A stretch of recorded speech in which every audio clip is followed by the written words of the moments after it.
സ്പോൺസറുടെ മകൻ മരിക്കാനിടയായ സംഭവത്തിൽ സൗദി ജയിലിൽ കഴിയുന്ന കോഴിക്കോട് ഫറോക്ക് കോടമ്പുഴ സ്വദേശി അബ്ദുറഹീം ഒരാഴ്ചയ്ക്കുള്ളിൽ മോചിതനാകും. ഈ മാസം 20-ന് റഹീമിന്റെ ശിക്ഷാ കാലാവധി അവസാനിക്കും. 20 വർഷം നീണ്ട ജയിൽവാസം പൂർത്തിയാക്കിയാണ് റഹീം മോചിതനാകുന്നത്.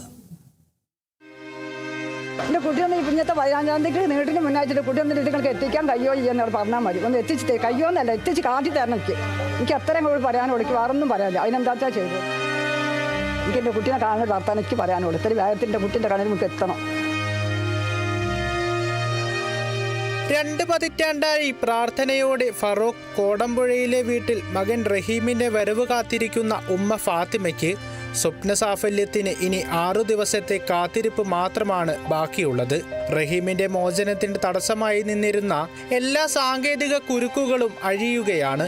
റിയാദിലെ ക്രിമിനൽ കോടതി വിധിച്ച റഹീമിന്റെ ശിക്ഷാ കാലാവധി ഈ മാസം 20-ന് അവസാനിക്കും. തന്റെ സ്പോൺസറുടെ മകൻ മരിക്കാനിടയായ സംഭവത്തെ തുടർന്നാണ് റഹീം 20 വർഷം മുമ്പ് സൗദിയിൽ തടവിലാക്കപ്പെട്ടത്. റിയാദിലെ ക്രിമിനൽ കോടതി റഹീമിനെ വധശിക്ഷയ്ക്ക് വിധിച്ചതോടെ ശരീഅത്ത് നിയമപ്രകാരം അതിൽ നിന്നും രക്ഷിക്കുന്നതിനായുള്ള ദിയാധനം സ്വരൂപിക്കാൻ ലോകമെമ്പാടുമുള്ള മലയാളികൾ ജാതിമത ഭേദമന്യേ കൈകോർത്തത് ചരിത്രം രചിച്ചിരുന്നു. 34 കോടി രൂപയാണ് ദിയാധനമായി സമാഹരിച്ച് റഹീം നിയമസഹായ സമിതി റിയാദിലെ കോടതിയിൽ കൈമാറിയത്.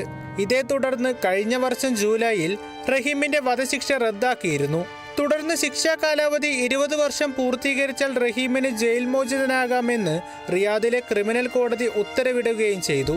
മെയ് 20-ന് റഹീം ജയിൽ മോചിതനായാൽ മറ്റ് നടപടികൾ പൂർത്തീകരിച്ച് വൈകാതെ തന്നെ കോഴിക്കോട്ടെ വീട്ടിലെത്തുമെന്ന് ഓരോ മലയാളിയും പ്രതീക്ഷിക്കുന്നു. Kerala vision news, Kozhikode.